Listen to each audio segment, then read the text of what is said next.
All right, welcome in Starting 502 Podcast. Jacob Lane filling in for Presley Meyer here with the beautiful Jake Hook. Always a pleasure to get to see you, Jake, man.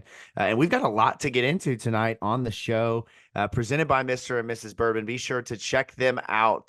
The spot to get your bourbon, you have it delivered to your front door. And of course, the State of Louisville Podcast Network, home to Starting 502, is brought to you by Kern's Korner. But Jake, how we doing, man? It's good to see you. It's good to see you too, man. I'm good. I was actually just at Kroger trying to get my mom a Mother's Day gift before I see her tonight, and I was looking for Mr. and Mrs. Bourbon. It's a little, because she loves bourbon. It's just a small liquor store off of Kroger. They didn't have it, so I was disappointed. So she got Makers instead, but everything's Okay. going all right. Well, good. That's great. We'll work on that, man. Getting you some Mr. and Mrs. Bourbon to give to the family. I know they've got it in Bowling Green, and next time, man, you get it delivered to you if you think a little bit further in advance. Yeah, if I had any foresight whatsoever. Right. Us men are not great at ordering gifts. I think that there's a real flaw in the way that men are built and just the way that they process the amount of time of dates. Like, think about this, right? You have Mother's Day. You got to order your gift 2-3 weeks out before that, which means you probably need to be thinking about it 5-6 weeks before that. And us men show up like 2 days before, like, what do y'all got left? You know what I mean? I wasn't even aware that it was Mother's Day until my fiance told me. Like, she was like, "What are you doing for Mother's Day, or what are we doing?" I was like, Good for her. It was. Good for her, man. She's already flexing the wife muscle on you. I'm here for that, man. How's the engagement going? How's the home buying process and moving going? I know you and Presley, every time I talk to you, you're either getting a dog, moving, getting engaged. Soon there will be, I'm sure, having children. Like, how are you doing down there with everything you got going on? We are good. We're a little less than a month out from getting into the house, and God, it's so expensive to buy a house, and it's like $36,000 down and like $10,000 in closing costs, and then 35,000 if we want to put down on the house, and it's just so much money. And then we've got to get house insurance, and then I've got to figure out cable and internet. Do I want to pay for cable? Am I going to be a cord cutter now? So there are just so many things to. I love that so the cable process is part of your like. We got to get in the house, get all the stuff. But how are we going to watch the Knicks Pacers on a Wednesday night? I mean, it is a valid question. I mean, the only reason, like right now, I'm watching the Reds game, and it's only because I have cable. That's the only reason I use cable. I could not tell you the last time my TV wasn't on ESPN, Bally Sports South, TNT for the playoffs. Like it goes to no other channels. Do you live with your parents, or are you no, we're in an apartment. Okay, yeah. So you're an adult with cable. Like you're a dinosaur. No, like a young adult with cable. Only because it came with the apartment though. Okay. See, I love that. I like an all-inclusive. You get the apartment, we'll throw in 2 months electricity, 4 months of water, and we'll get your cable for the first year. And the year. cheapest cable package possible. Right. And then anything you add on, is there like a surcharge, like a middleman surcharge for them? No, but I pay $6 more to get their sports premium package, which gets me like ESPN2 and ESPNU and stuff like that, and Bally Sports South. Yeah. So it was worth it for me to watch the Reds struggle. Sure. Got to get those RSNs in there, man. Well, let's talk a little bit about Louisville basketball. I was looking and trying to pull the date of the last show. I think it was the last week of April. April 29th, I think, was the last time we uploaded a podcast. And honestly, the portal has been spinning around like crazy, and guys are moving from school to school. And obviously we've had some pretty important dates with the portal closing. Soon we'll have the NBA draft deadline once the combine takes place, where guys will have, a certain amount of time to go back to school, and that really reset things. But Louisville's been fairly quiet. I saw Pat Kelsey out at the track on Thursday. I'm fairly certain he was with Great Osobor. I'm not the guy to go find out, though. That's not my scene. I was with some coworkers. And here's the thing, Jake, right? As a business owner and a guy who does podcasts, to people who don't do this, they think I'm such a nerd. Like, oh, you're going to go talk to coach because you have a podcast? You're going to go interview him? Like, no. When I'm not doing this, I do not like to bother those people because they are just like me trying to have a good time, right? But we haven't heard much about what's going on. Hopefully that's just, with Derby. And one of the things that Presley has to keep telling me, I want to say this because I think he has, I've seen Presley several times in the last week, and he keeps telling me, dude, Great Osobor said he was taking every visit. Stop freaking out. Like a month ago, he was taking every visit. But you and I both know, in this world of college basketball, that's not how this works. The commitment, the pressure, the money, like they want commitments on the spot, right? So for Louisville, no news necessarily hasn't set with fans very well. just because of the run that they were on. And now there's this glaring need at your five to get a big man in. And one of the things over the last week, Jake, I'm sure you've noticed this, is the big men are flying off the shelf. Like I kind of expressed my worry about a few weeks ago about if it's not Osobor, where do you go? Because there's only 4 or 5 guys on the board, and those guys are all already crystal balled or leaning one direction. And now, you've got a couple of those guys. So, I mean, that spot seems very concerning, right? I mean, that for fans to be kind of worried about it. Yeah, I agree. I mean, I think we've seen almost every player that we've gotten, Chucky Hepburn, Abubakar Traore, Aly Khalifa, Corin Johnson, they've committed either right after their visit or literally like Aly Khalifa during his visit. Like it in this day and age, if you go to a school, visit, and then don't commit and then go visit to other schools, it's almost like it's a death knell. Like it's not Yeah. 100% you're not getting them, but it probably cuts your odds by 80, 90% with most of these guys. And now granted, with Great, he from the beginning has said he wanted to see every single visit. He also happened to visit the school he's probably most likely to go to in Washington last. Yeah. So that doesn't make me feel great. So I think we still have a chance, but yeah, seeing him walk out of Churchill Downs and on to Lubbock without a commitment definitely drops my hopes from, I don't know, 30%, 40%, probably down to like 10 or 20 now. Yeah. So we'll see. There are still some big men, but like you said, they are very quickly drying up. Yeah, it really is.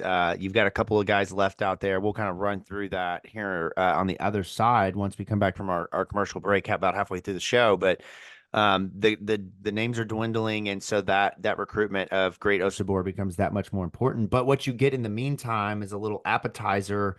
And it's an appetizer that's a little bit troubling, Jake, because you can't eat it because it's out for this is a terrible analogy now as I try to I transition to love when the people put appetizers on the table yeah, and make you that wait a like, year. oh yeah, like here's food. It's like the kid challenge, right? Where have you ever seen the videos of like they put a marshmallow and they're like, don't eat it, and they walk away? Like that's kind of the equivalent of what Louisville's most recent commitment is, and that's Kobe Rogers, who came over from College of Charleston following Pat Kelsey, had been, I believe, at Nova Southeastern prior to that, who has been a D2 powerhouse, has put transfers into the Power Five ranks over the last year or two, and some of the mid majors as well.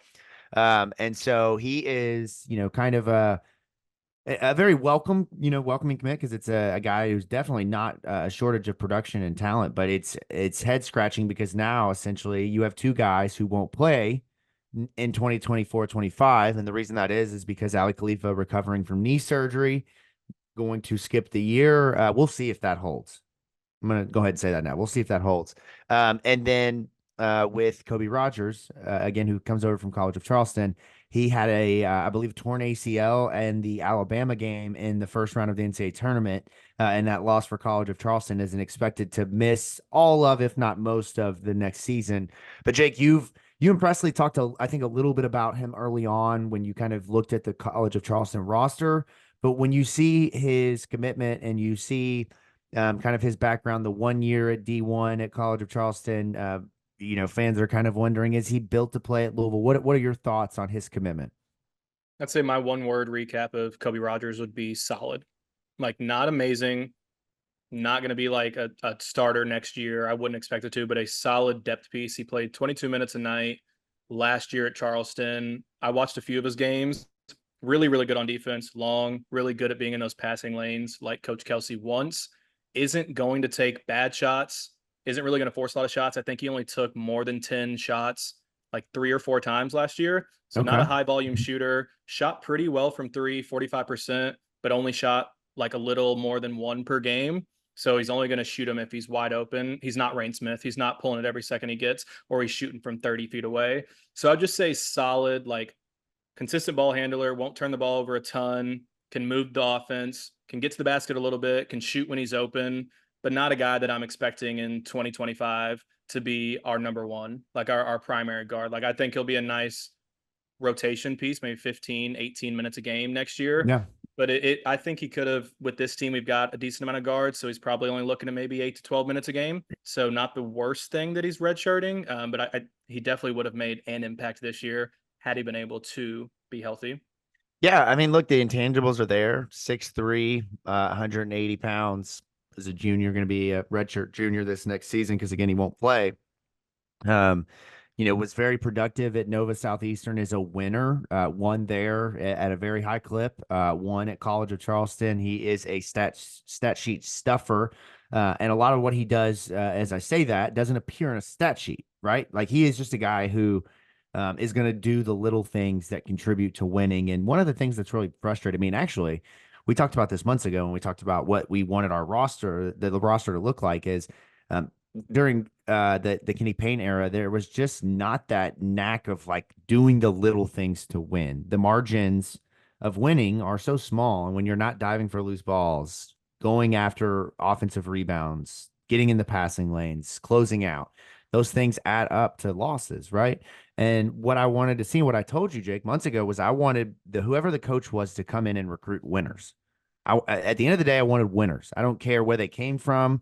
I don't care necessarily. I mean, I do care what their production is, but I don't necessarily care what that looked like at their old school, depending on as long as they fit in what the coach was going to do. And I think with what Kobe Rogers brings, it's familiarity, experience, veteran leadership, a guy who is not going to say a lot, but is going to work and lead by example. And that is culture. That's what they need at this point. And I would love for him to play. I would love for Louisville to not have two guys that are going to be out for the season when we've seen in years past how quickly the roster can dwindle from 13 to 11 to 9 to 7.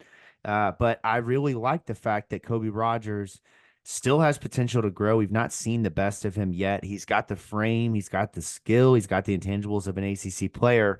And when you're talking about that 12 and 13 spot, Jake, I say I don't like them being out, but you have some flexibility there because they're not going to be in the rotation or whatever the case is. And honestly, he's better than half of the players Louisville had last year. I would Yeah, I have mean, he's loved going him to to be on be the end of the bench. Yeah, he's going to be a depth guard. Yeah. Last year, our reserve guard was Hersey Miller. He is twice 5 times the player that Hersey Miller was. Yeah. Which I know you don't want to talk about him too No, much. sure, Also, sure. last thing on Kobe Rogers, did you know he led Nova Southeastern to a 36-0 record in his last year there? I did know that. And the only Talk reason I about knew that, fucking winning. yeah, right. The only reason I knew that is because, again, you saw this pre-show. I'm a transfer portal savant, man. I can't get enough of it. And that Nova Southeastern team last year put three guys into not high major schools or, the powerful Division I, but they put guys at Memphis. I think they had one at Illinois, which obviously is a Power Five school, and then Kobe at College of Charleston. So, that school is producing talent. And one of the things, I don't know if you've noticed this, this is kind of off topic, but one of the things I'm really fascinated, my brother-in-law, who is a Division I coach, he and I argue about this nonstop. I think the portal is great for every level because guys are moving up from the lower level, going up to the powers. They're going down up from the powers down to the low level.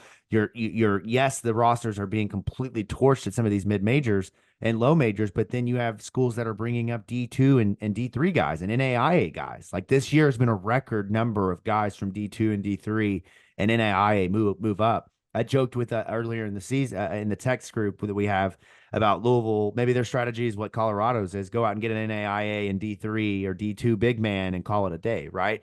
But the portal is so fascinating for these reasons, and we can't discount where Kobe Rogers comes from just because of the fact that he played at D2. No, these guys are moving up and playing at a very high level at at the Power Five and mid majors. So really like that. What I don't like are some of the whiffs, though. And call them whiffs. That might not be fair because at this stage we really don't know necessarily how into these recruitments Louisville is, but we heard about guys like Keenan Fitzmaurice being a visitor. He cancels that visit, goes to Northwestern. Trey Edmonds, who had been at UTSA last season, was getting interest from a ton of Power Five schools, ends up at Minnesota. They weren't involved that we know of publicly with Norchad Omer from Miami, who is going to Baylor, Clifford Omiura, who is going to Alabama. Although I will say, theory that Louisville could be the school that offered Clifford the $2 million bag. I know I have no basis to put that in except for the fact that, like, if they were going to offer Quaintance 2.5, why not offer Cliff too? You know what I mean? But it's just interesting to see kind of where they've been. Are you concerned? Like, there's still 4 spots to fill. those spots are extremely valuable because of the fact that two of your commitments now can't play. What's your kind of level of just where you're at with this roster overall? Yeah, I mean, I think you're right with you've got 13 spots, but really now only got 11 because two of them are going to redshirt. So it makes these four remaining spots even more important. And like we've seen, we miss on Umar Balo. We don't technically miss on Norchad Omir, but that's another big that we don't get looked at or don't get chosen. We miss on Clifford Omer Ryui, or however you say his name, from Mm-hmm. Rutgers. Yeah, And so you are like, if you look at the transfer portal rankings, like everybody in the top 10 except for one guy, Jameer Watkins, is committed somewhere. The next highest rated guy that's uncommitted is Great Osobor, who we are in on, which we yeah. both kind of talked about it. We don't feel great about it, but We're I gonna mean, get there. We're gonna break yeah. it down a little bit more in detail. I don't want to sound like there's still so much Oh, yeah. But I mean, you left, do like so look many at it. opportunities. Yeah, There are a lot of guys that have gone elsewhere, Brandon Garrison, and you're starting to see all the true big men have really dried up. You've got a lot of fours out there that could play small ball five, like a JT Toppin that's still available. I love Um, but him, man. but the Love true him. big men are really starting to dry up. The only one that, and we can probably talk about it a little bit later, that could play that stretch five role is Coleman Hawkins. And I Mm-hmm. know you love Coleman Hawkins. Mm-hmm. I know I love Coleman Hawkins. So I don't want people to go insane thinking that we've missed everybody. We have no chance. There are still great players out there at Chor that could fill in and play 30 minutes a night easily that are Yeah, available, but he's it's going a to little Auburn. concerning. He's going to Auburn. But he's not leaving. He is not leaving Auburn uncommitted. I think they have not taken anybody really this offseason, and they've lost a lot. I think he's going there. But the big man situation, yeah, it's slimming out. You have Arthur Kaluma at Kansas State, who is a very high profile player, but when he played at the five last year because of depth issues, Kansas State just wasn't great. And he's 6'7". He's undersized as is. He's only like, I think like 220, 215. That'd be a lot to ask him to play the five. If you don't get Osobor, we're going to get there. I promise, guys. Look at me, relax. We're good. Like we're gonna get there. We're gonna talk about it. It might not happen, but it's not over, right? But I have a theory. I know I just gave you one outlandish theory. Let me give you another reckless theory. Okay. I think I shared this in our group message. I think if not, I shared it in another one, and this will be news to you, and you can react to this live. I have a theory that Louisville is the school that got Coleman Hawkins into the transfer portal. He was not going to go into the portal prior to the NBA draft decision. He went straight into the draft, did not declare or did not go into the portal when he declared. He went into the portal on the last day prior to the portal closing. And when I say I have this theory, again, this is reckless assumptions I have nothing to base this on except for that, again, I'm a transfer portal savant, and there's only so many schools with money and space, right? It's rumored that he could potentially demand up to $2.5 to $3 million. There's not many schools, Jake, that could afford to do that. And in good fashion of a coach being prepared and a collective maybe being prepared, knowing Coleman Hawkins is the probably best big man that's on the fringe of being drafted, who could come back, even though he's not necessarily a roster fit overall, top to bottom, he is the number one player in the portal from a big man perspective. And Louisville can afford him. And maybe they get down to the wire, the combine, the interviews don't go well, and he wants to come back to school. And Louisville can say, "Hey, man, we need a big man, and we have this much amount of money, and you can come here and look at this roster around you. We could do something special, and you could really be the face of it." And that would suck for it to be that late. I don't know. What do you think about that theory? Is that outlandish? I mean, yeah, you're kind of like you've got a friend that does like a little bit of drugs, like he smokes a little bit of weed, and you're like, oh, we're not too concerned about him. And then you've got you who's just like mainlining black tar heroin when it comes to the transfer portal. Yeah. So I can see some legs to the theory. I mean, it definitely is odd that he waited so long in the process. I mean, literally the last day to put his name into the transfer portal. And Mm-hmm. it does make sense to me if you're him and you're a fringe late second round draft pick and your NBA career is certainly not secure with the 49th or the 52nd pick in the NBA draft. Yeah. If you can get a school that's saying, we'll give you $2 million for this year, that's not guaranteed at the next level. And he can No, go to the draft the next season. that's right. Let me give you this fact to back that up and support it. Out of there's 60 guys drafted, right? in the NBA. Only 30 get guaranteed contracts. I would say about 15 in the second round get deals that are guaranteed. They actually sometimes make more money because of their flexibility and the way that the draft structure is built. But the average two-way contract, Jake, which is what guys sign when they're high profile after going undrafted, many actually will ask to go undrafted so that they can choose where they want to go.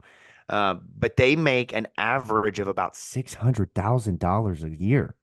You're talking about Louisville is saying, "Hey, Coleman." Now, I'm not Louisville saying, right, but just again, this is me recklessly assuming a lot of lines being drawn. But back channel say, "Hey, man, look, you got a chance to be drafted, but it's not guaranteed. We might potentially be able to offer almost two times what that average value is of that two-way deal." And on most occasions, those guys don't last the full year, and oftentimes they don't get the second year. So look, we can get you better prepared for the NBA, make more money than you would in the NBA in your first season. I don't know, man. It's outlandish. It's crazy.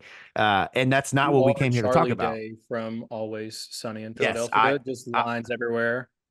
I just the no. I also had a theory last week that Osobor was silently committed, but that theory was that was yesterday's theory. We're on to today's theory type of deal. You're well So, past flat Earth. yes, yeah. In terms of the transfer portal, let's make sure that we get that out there. Okay, just portal, right? Yeah, you're But Portal's conspiracy theorist. I might be. And the portal moves in mysterious ways, man. Like that is how it is. In fact, if you follow Trilly Donovan, one of my favorite things this offseason has been him retweeting a transfer portal announcement with "Let's see if the school that lured him out gets him." I love that. It's such a fun game in the game, man.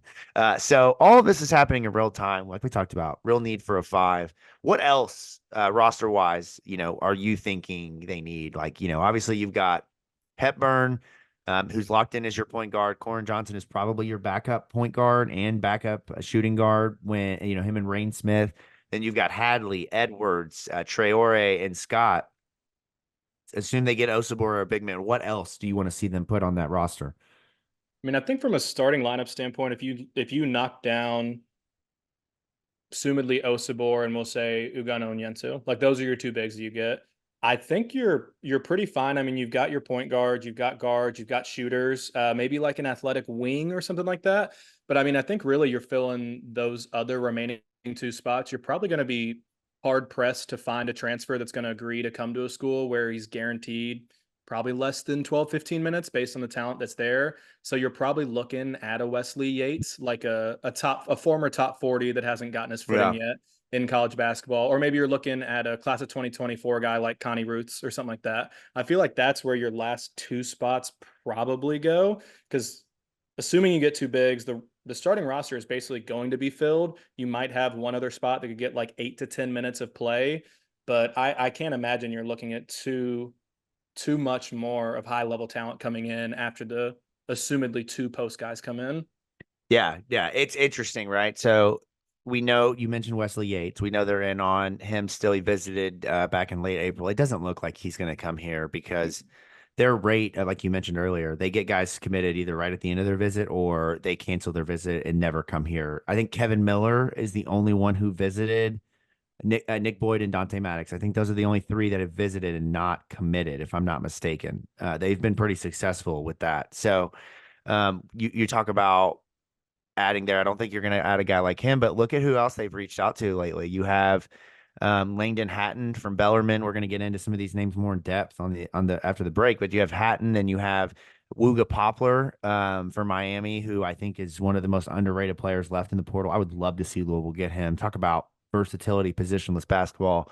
And then Kashawn Pryor. Again, we'll talk about some of these guys more in depth. Wesley Yates. You mentioned Connie Ruths. We'll talk about him as well. But also, there's a guy out there uncommitted in Trent Perry, who was at USC. Another one in Liam Campbell, who was committed to USC. There's a couple of other high level 4 and 5 star guys that have decommitted. Even today, you have Trent Noah from South Carolina. So I think there's a chance to fill out the roster with freshmen. I'd like to see them add some development pieces, but guys who could still play. Wesley Yates is one, Connie Roos another. But when you look at the portal, I think they still need a shooter off the bench, a guy who can go in, at the 3 or 4 spot, stretch the floor, play defense, two-way guy. I think they also need another 4-5 combo. I really like, and I am not going to pronounce his name, but the 6'9" freshman from UCLA who was a top 40 kid. I love him, man. I think his game is Berkey B. Berkey. Yeah. Tunsil. I have no idea how to I have say no that Berkey. name. I would just call him Berkey. But I really like him as a potential development backup four to Traore. There's still some intriguing pieces left, but they've really reset their recruiting board. And at this point, we really don't have a great feel outside of Osobor, and maybe on Yesa from Kentucky as to guys that they're really after. You know what I mean? It's not really been much news out there. No, it's been quiet. More of the news has been where other guys are going or are not going at this point. I think the only visitor news we've had recently is the Connie Ruths. I think the Arkansas landing Clifford from Rutgers was big for us because I think it was assumed that Ugano Onyenso was going to go to Alabama if they didn't take Clifford, and now it looks like it's between us and Oklahoma. And I know that Kentucky fans, from what I know of them, my friends that are UK fans, they did not really like Uganda. Yeah. I think he'd be a serviceable big. I wouldn't want him starting most likely. And I think he's got those intangibles and that potential that could lead to him being a Kalkbrenner, just a huge defensive presence that adds enough to his offensive game that he's now an all conference player. There's also Aly Atiki, Yes. um, who is, was it Utah, right? No, not No. Utah. BYU. Yeah. BYU. Oh yeah, thank you. Yeah. BYU reserve big. Another guy that if you land Great Osobor, then I'm fine with getting a Tiki Ali a Tiki because then you've got him, you've got James Scott, and you've got Osobor. And so to me, I think that's fine. But if that's the only big we get out of this, then you would be in trouble. Yeah, I think there are still a lot of players in the portal that we don't know Louisville has interest in that they could potentially get in on. A Jalen Wells, who is a stretch 3-4, or a defensive 3-4 from Washington State. I think he's 6'6", 6'7", can play a little bit on the wing, but is a bigger, thicker fella, can provide that type of 3-4 versatility. Louisville has not been on him at this point that I've heard of. I mentioned Wooga Poplar. I really like him a lot. I think he is a guy who could be a solid. I think he could be I mean, he was a starter in Miami, and that's why I don't think he's going to be here because there's really not a starting spot available. But he is a 3-4, could have been an NBA draft pick, maybe a two-way guy. Really solid, versatile player. And then there's guys like Chris Ledlam, right? Was at St. John's. Don't know if he's going to have eligibility left, but if he does, could be a 3-4 backup. You got a guy like Jordan Lathan at Morehead State. Went into the portal, in-state guy, averaged a ton of, was a great scorer, good defensive guard, quite the background, man. Louisville recruited him in 2017, I think, 2018, and he's played at 4 or 5 different schools, but really showed out for Preston Spalding last year. And then there's, developmental guys. Garway Duel was a four-star recruit. Day Ames from Kansas State. There's guys that are shooters like Alex Hemingway at Clemson, who's a 5-year guy, doesn't average a lot of points, but if you're looking for a role player, there's a lot of guys, right? There's a lot of ways to go with this. And you can obviously tell, I know you know this because we talked about this for like 20 minutes, but my nerdiness is like at an all-time high because we're filling out real niche spots in this roster, right? You're like, oh, I need a developmental guard, right? I need somebody that's talented, didn't play a lot. Elijah Fisher, DePaul, let's go. You know what I mean? Like, I got a name for you for every scenario. There's guys. So I'm excited about that. Ken Evans, Jackson State. He's at Louisville. There's rumored to be in on him. He's a SWAC player of the year. I love him, man. Like I really wish Louisville got on him to be the backup 2-3. So there's a lot of spots, a lot of things they could do. It's gonna be interesting to see. But we got a lot to dive into because I think when we talk about the big man spot, that is going to obviously, I think that's going to decide a lot of what the success of this team is next year. So we'll do a quick read. We'll come back and we'll talk a little bit more about that in depth before we get out of here. Again, I mentioned there's a lot of names, but there are some names that seem to be trending in a positive direction that maybe we haven't heard about in depth like we did prior with Edwards and Rain Smith and these guys that were on Louisville's radar for a couple of weeks, right? Mr. and Mrs. Bourbon Company, I tell you all this all the time. It is the only bourbon. I'm not a bourbon drinker, but it is the only bourbon that I drink It is the bourbon of Louisville basketball legend Russ Smith. And as we get into the summer, Jake, TBT is right around the corner, which we're just with the crew from Mr. and Mrs. Last weekend. They've got bottle signings coming up with the TBT team. They've got events, tastings. They are really everywhere right now. We will be with Russ for an exclusive interview sometime in June. Jake, we got to get you up here for that. I actually probably need to schedule that so you're here. But we'll be doing the bracket tournament tasting, Mr. and Mrs. Bourbon with our winner, and Russ going to get some exclusive content. Talk to Russ about his career, the bourbon. Talk to Sean, who runs kind of some of the day-to-day stuff. So make sure you're following their social. They're everywhere in the community right now. We're all over the place at Derby. You can go to their website and literally order the bourbon and get it delivered to your front doorstep. Don't be like Jake. Don't wait and try. Now, if you need to find a store locator, Jake, they do have that on their website as well. So you can put your zip code in, see where they have Mr. and Mrs. nearby. But order advance, get it in your cart, get it delivered to you. Go to your liquor barn, go to your local liquor store. Tell them you need Mr. and Mrs. Bourbon to go to drink of state of Louisville. That's all I'll say. Let's talk a little bit more, Jake, about the big kind of elephant in the room at this point, and that is the massive hole at the 5 spot. Louisville does have James Scott committed, who I think could be a really solid player, more of a developmental guy. And then they have Aly Khalifa, who won't play as of right now in 2024-25. So that leaves Great Osobor, who is what goodness gracious, the Mountain West Player of the Year, if I'm not mistaken. Or is that right? Do I have that right? I could have sworn I had that right. Maybe I'm not right on that, but he came from Utah State.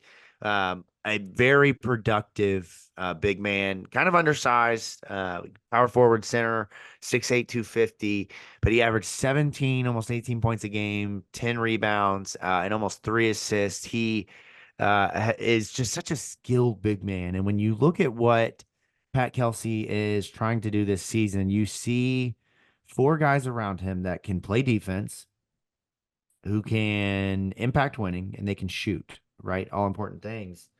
And Jake, that's what makes Great Osobor such a solid fit in this offense, is that roster around him. When you watch his film, right, and you see this guy with one of the highest assist rates as a big man, like, does that not get you jazzed with what you have around him?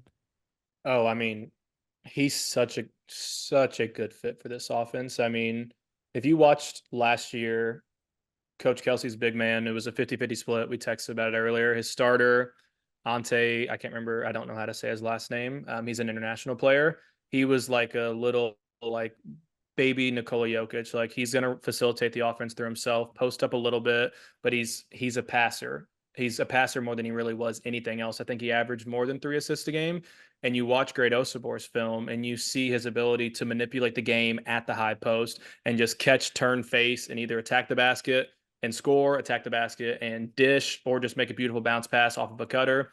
He has all the skills to thrive in this offense. And then you have this rare combination of just freak strength and athleticism that you don't often see match with that kind of skill. So, I mean, to me, he makes so much sense, because the other half of Coach Kelsey's big man was James Scott, who was a rim runner, who played really well in transition. But offensively, he wasn't a great passer. He was really just an offensive rebound, lob threat. Great Osobor can do all those things. He is both of those players in one dude. So to me, he makes complete and perfect sense to be the 5 for this roster. I think what makes him such a great fit is, despite the fact that he is still a back to the basket big, right? Like, I was watching his film a couple days ago, and was just really watching more of like how he scored more so than the rest of the game. And I thought to myself at first, like, if you're gonna throw him a bag, why would you have not just kept Brandon Huntley Hatfield? Like, as back to the basket players, they're very similar. Like, Osobor has a great hook over his shoulder. He is skilled. He has great footwork, like very polished. But when you look at everything else and you examine it out, and you look at him against the 2-3 zone, or you look at him with the ball at the top of the key initiating an offense, he allows you to do things offensively that David Paget did for Rick Pitino, and being able to pass like a point guard. Look at DJ Burns in the NCAA tournament. A big man being double teamed, the ability to go from scoring, 15 points in the paint to then having two guys collapse on you and have your pick of shooters, you're not going to have a Steven Enoch problem here where he can't find the shooter. Like Steven Enoch was maybe one of the worst passing big men I've ever seen in my life. It's the exact opposite of that. This kid is so talented as a passer that it feels a lot like Jokic, right? And it feels a lot like Burns. It feels like shit. If you look at Aly Khalifa, all Aly Khalifa did last year, I think he was the number one passing big man in the country. He just passed the ball. His vision is insane. And Osobor combines that with a lob threat, with a rim runner, with the defensive ability. He's not a great shot blocker at 6'8", right? You're going to have a hard time defending the rim, I think, this season. That's going to be a real flaw for Louisville if Osobor is your five. Um, but overall, man, I mean, he gives you all those intangibles that unlocks Edwards and unlocks Hadley and unlocks, these pieces that are standstill shooters. If you got a big man who can get the ball, dude, you know better than I. That unlocks all of this, man. Yeah, I I can't mean the wait. offense, the like you said, the offense would be unmatched if you add in Osobor to the starting lineup. The defense, I agree, could be a problem. There's not much rim protection, but again, you do like with Chucky Hepburn, with Javon Hadley, you have really elite perimeter defenders. So I mean, obviously, guys are always going to get beat. You can't play perfect defense all the time, but you're not going to be as reliant on having a big that has to protect the paint and has to try and affect shots when you have those elite perimeter defenders that are able to keep their men in front of them better than anything we've seen over the last couple of years. So I think the defense would be a little bit of a concern, but that's why you bring in a guy like James Scott or Ugonna Onyenso as a backup guy to where if you are getting beat a lot and you do need more rim protection, you can throw them into the rotation and you've kind of filled that hole. Yeah, and look, I need to stand corrected here. He had Great Osobor is actually not a bad shot blocker. Like statistically, averaged 1.7 a game last season, I think is what it was. And multiple times, 3 blocks, 3 blocks, 4 blocks, 4 blocks. He does have some lapses in there with none, but that's not too bad for a 6'8" guy. He strikes me as the guy who's going to pin your shot on the backboard. He's not going to rise up and Dikembe Mutombo you. Like you might beat him, and then he's going to work his ass off, and he's going to close. He's going to close that gap, and he's going to pin your shit on the board. Um, I look. He's the most important recruit of this class outside of Terrence Edwards because Terrence Edwards gives you the star, the go-to scorer. Don't get me wrong. Like Traore is the do it all guy. He's going to rebound. He's going to like. These guys all in their own right are important, but I feel like Osobor takes you from a fringe tournament team to if you put him in where Louisville is right now. If you add him to the mix, I think Louisville has a top 4 roster in the ACC. I really do. Yeah, 100% agree. I think that right now, with the roster we have, assuming we just get like C to B minus post players, we're probably looking at a fringe tournament team. But you throw in a top 10, top 15 transfer portal player like Great Osobor, who fits so perfectly into the system. I think I would be considering us top 25 to begin the season. And obviously, it might take a little bit to gel because these are all brand new pieces. But I think by the end of the year, you're looking at a team that finishes top 5 in the ACC and has an automatic bid, not an automatic bid, an at large bid in the NCAA tournament. No doubt. I mean, look at the rosters top to bottom here at the ACC. At the center spot. Now, look, Duke has two 5-star centers who we don't really know what they'll be. But outside of that, Lynn Kidd going from Virginia Tech to Miami, one of the best big men. We'll see what happens with PJ Hall if he comes back to Clemson for his final season of eligibility. Obviously, you have Brandon Huntley Hatfield and NC State. But outside of that, there's not a dominant big man in this conference. Like, Great Osobor could come in and be arguably one of the best big men in the entire ACC. And yes, there's Efton Reed. There's guys who do talent who are talented and do some really good things for their clubs. But at the same time, Osobor is a scorer, a rebounder. He's gonna really move the needle for Louisville overall. And I think that that's what makes him so important and why fans so desperately want him to commit because he goes from like you said, fringe tournament team to we might have a second weekend team here based off of the top 5 guys. Mm-hmm. Yep, 100% agree. It's fun. I'm here for this. Okay, let's look at the rest of these guys that are on the board here quickly before we get out of here, Jake. But it's, as I mentioned, it's been quiet. We haven't heard a ton. But when you look at the big man and you look at the dominoes that fell this weekend with Clifford Omenuri going to Alabama, Chad Omier going to Baylor from Miami, which, my God, man, Scott Drew, man, I don't know how to identify the relationship that he and I have, but I'm like, man, what a great pickup. That's such a good fit there. And then you have Trey Edmonds that went to Minnesota. So Ugana Onyeso. It seems that it's Louisville and Alabama. You talked about his importance.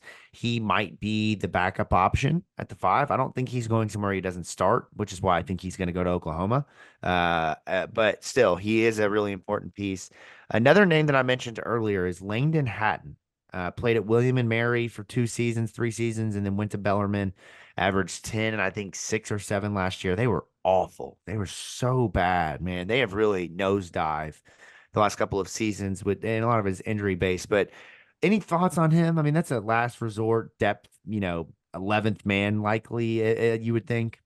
Yeah, that's a guy that after we get a Great Osobor, if he commits, then I'm like, okay, cool. 10, Yeah, right. 15, 10, 12 minutes, Sure. whatever we need. I saw he was crystal balled to IU recently, which doesn't really That hurt tracks. my feelings all that much. Yeah. I think like with Onyenso, I think that you're not going to see a commitment from him to Louisville until after this Osobor decision is made. Because like you said, he wants to be a starter. He doesn't want to come to a place where he's going to be behind a $2 million player in Great Osobor or whatever he is. So I imagine that Onyenso comes after Osobor makes his decision, whether that is us and then he goes to Oklahoma, or it isn't us and then maybe he chooses us because the starting spot has opened up. But yeah, as far as that, the other guy, Kashawn Dude, Pryor, that's my he's guy. I have seen a lot of rumors that he is headed to Arkansas, very Yeah. likely. The But rich get richer.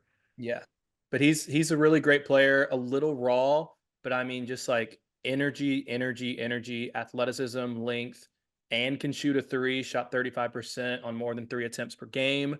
So just a guy that if he's your backup option after Great Osobor, it's a great second option. Yeah, he is a fantastic basketball player. I think he was a JUCO guy that went to South Mhm. Florida last year. And what I think is really interesting about him is that he's listed, I think, at every position. Seen places list him as a 6'9" guard. I've seen sites list him as a 6'9" forward and center. He is a really dynamic player. And obviously, I want him to come to Louisville because I love Louisville and I think he'd be a great fit. But man, if he doesn't, I hope he goes back to South Florida because I really want AAR down there to do well. I liked what he had last year, and they have really just been destroyed by the Yeah, portal. he's had his roster gutted. Yeah, I mean, you look at that top to bottom. He's probably one of the most impacted coaches in all of college basketball. But man, that kid is versatile. He's talented, and he's got some pretty cool hair. It's blonde, very blonde, like very blonde. So I would love to see that blonde hair in the center. Other names on the board, and this one I was just actually chatting with Ty Spalding, who I'm going to give Ty his flowers right now. Ty reported this almost 2 days ago, and finally it was picked up nationally today. If you're not subscribed or a member, and this is not a paid advertisement, this is me just telling you how it is. If you're not on Rivals, you're missing out because Ty is killing it right now. But Ty reported that Connie Ruths, the former Michigan commit, top 36 player, it should be 35 for the sake of me saying that, the top Mhm. 36 player in the country, IMG guy out of Bradenton. He is going to visit this weekend, and he is a guy that I mean, he could be your backup 5. I mean, or backup 4 even. He's 6'8", 200 pounds. I don't know much about him. I'm hoping you do. I know a little bit. It's always easier when with these transfer guys that are actually in college. I can go and I can look up University of South Florida full basketball games, and I can watch 2 to 3 games in like an hour and a half, just scrubbing through when those guys are in. But when it's a high school player, it's a lot harder to find. So until we get more serious, like we think he's committing or he has committed, I don't really take the time to try and find those games because they are so difficult to find. But from what I've seen, crazy athleticism, 6'8", long frame. I think he's 7'1" wingspan is what I read. Most likely would play the 4, I guess could play the 5, but definitely doesn't have that bulk that would make me comfortable with him playing the 5. Spends most of his time in the paint, not a great handle, not a great shot, but super athletic, really nice finisher, could run the floor, really good defender. I think in his junior season, before he went to IMG, he averaged like 4 blocks a game at 6'8". So, I mean, a dude that has all the intangibles to end up being a first round draft pick. Yeah, I mean, it certainly seems like he's got the talent to play wherever he wants in the country. It seems like his commitment or his recruitment has kind of come back alive since decommitting from Michigan after Juwan Howard left Florida State. Some of the other Florida schools in the mix there with him being down there at IMG. But I think it's really interesting. As I mentioned, I'd like to see Louisville grab a freshman or two, just so that you're not talking about 13 new transfers. Yeah, we can't keep doing this every single season. No, no. But the thing is, though, is that if you get a transfer and they don't play, they're going to leave anyway. So Yeah. that's the hard part. And I think we talked about that a couple weeks ago. Is that you got to have transfers or freshmen that can play. You got to find a spot for them. And I think he's good enough as a top 40 player to come in and be able to contribute as a freshman. And we'll see. Louisville's been pretty good on visits. And if they're serious about him, I mean, I wouldn't be shocked to see a commitment this weekend. I don't know other visits that are taking place. But again, when you look at the numbers of how they've performed in terms of a conversion rate, pretty damn good when they want to be, right? Moving on, some other names on the list here for Louisville.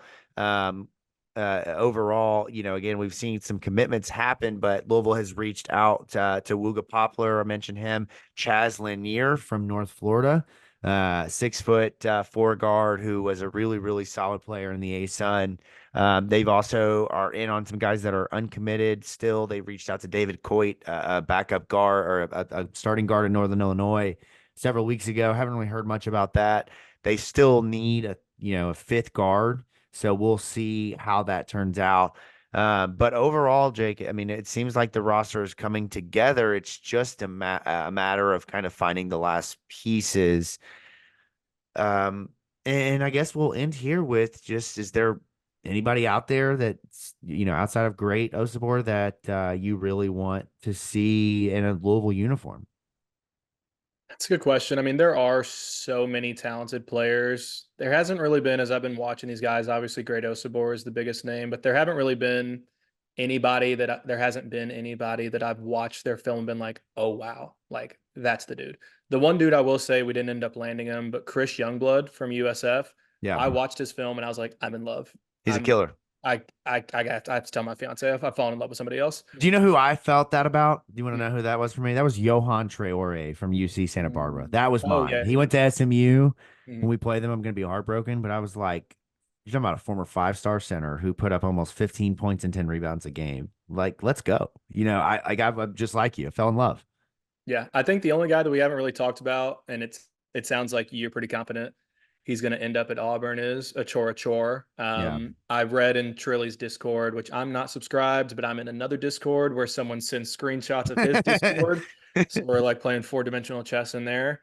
Um, but Louisville is in on him. It's, I believe, his only visit since he's opened up his recruitment is going to be to Auburn right now or maybe later on this week. I know it's sometime this week. He's a really good shooter, shot 44% from three on 2 attempts per game.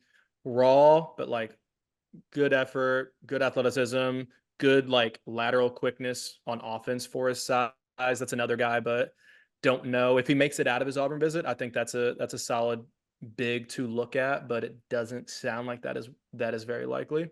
Yeah.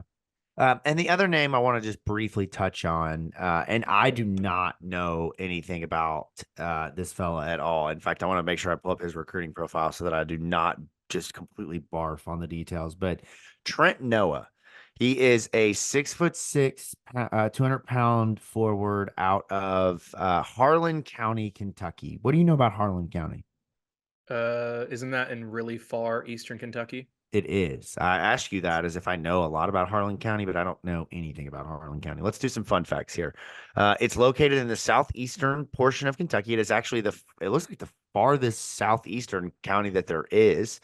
The highest natural point is Black Mountain at 4,145 feet in Harlan County. Was formed in 1819 as part of Knox County. And it's very well known in folk and country music, having produced many prominent musicians. Let's see if I can dig into who those musicians are here. Let's see. Musicians from Harlan. This is why people come to the They podcast, do. not for They the do. transfer portal updates, but for That's the right. They fast want to know facts. about Harlan County. I can't find who those musicians are. So, but that is Trent Noah. He was committed to South Carolina, and decommitted outside of his letter of intent today. A lot of debate on what kind of fan he grew up as. Was he a UK fan? Was he an IU fan? Was he a Louisville fan? I've seen literally, I think I saw somebody say he was a North Carolina fan. I've seen He's probably closer to North Carolina than he is to us, honestly. Honestly, you're probably right. We know that Trent Noah is a basketball fan of some school, but we don't know who. It is assumed that when you are from Harlan County, Kentucky, you grow up a UK fan. You're all about the Cats. Cayuts, go Cats. But again, there's rumors out there from the web that some prominent basketball folks have said that Louisville has been in contact potentially with some folks around Trent Noah, or Louisville has been asking about Trent Noah and potentially knew of a decommitment coming. I know we don't. I'm putting you on the spot here, but what do you think about a 6'6", 200-pound forward from Harlan County, Kentucky? You got any interest in that? Seems like a Western kid more than it does a Louisville kid. Yeah, I would be happy with it. I mean, like you said, after we get these two big men filled, it's more of depth pieces. It's more of those younger pieces that you can hopefully start to build a foundation for your roster. And I think he'd be perfect for it. He's the number 5 all-time scorer in the state of Kentucky. I've watched some of his highlights, especially from the state tournament, just like ridiculous range. So, I mean, he makes sense to be in Coach Kelsey's system. From everything I've heard about him, he was interested in coming to Louisville whenever Kenny Payne was here. Oh Now, boy. maybe Why? that's just that says more about him than anything, man. Why? Why would you do that to yourself? You got bad taste. But maybe that's just because at the time Calipari already had, the number 1 recruiting class and he wasn't interested in him. And now he might be or not Calipari, but now Pope might be interested in him. But there was interest, as far as I've heard, from him before we got the new staff. I know the new staff has reached out. I would still assume that Kentucky would be the favorite to land him. Yes. In his letter of declaring that he's breaking his or getting out of his NLI, he said, I will be reopening my recruitment with the hopes of pursuing basketball opportunities closer to home. Well, that's 3 schools, buddy. Yeah, it's us, UK, WKU. And Western, right? And Western's, I mean, shit. Steve Lutz goes to Oklahoma State and they're falling apart. Didn't they hire a D2 coach? Who'd they hire? They hired one of the assistants. I can't remember what his name is. is. Yeah. They hired from Lutz's staff. But he was a D2 coach prior to that. Yeah. So Chris Fisher of Cat's Paws, not got great accuracy. 60% says that he has a 7 out of 10 rating and confidence that Trent Noah will go to Kentucky and form the greatest white trio between him, Travis Perry, and Colin Chandler in Kentucky. Adolph Rupp is going to be so proud. Dude, looking up from hell. Mark Pope is building the most Kentucky roster ever. Eventually, they will get to 12 white guys, and we'll wonder why they're not good at basketball. So anyways, really interesting to see Trent Noah's and just local kids, kind of what the approach is. So great episode, Starting 502 Podcast. Hope you guys are enjoying this as we've been diving into the portal. Shout out to the folks watching on YouTube, man. We have been seeing incredible growth as a podcast. Also, shout out to you, Jake. You have been killing it from a writing perspective. I got an email this morning from our the company we use to outsource our ads on our site, and we're up 117% in revenue. So shout out to you for the traffic that you're driving. Make sure you check the article out that Jake is keeping a running log of literally every recruit that they smell Louisville. If Pat Kelsey texts, "What's up, dude?" They're on the list. And he's writing about them. So thank you all again for supporting the site, supporting the podcast. Presley will be back soon once he moves into his house and stops trying to sell court audio systems to places in Seattle and Texas and all that. But until next time, shout out Mr. and Mrs. Bourbon. Shout out Kern's Korner. Shout out to Jake. Shout out to Presley. And we will see you all soon. Go Cards. Go Cards.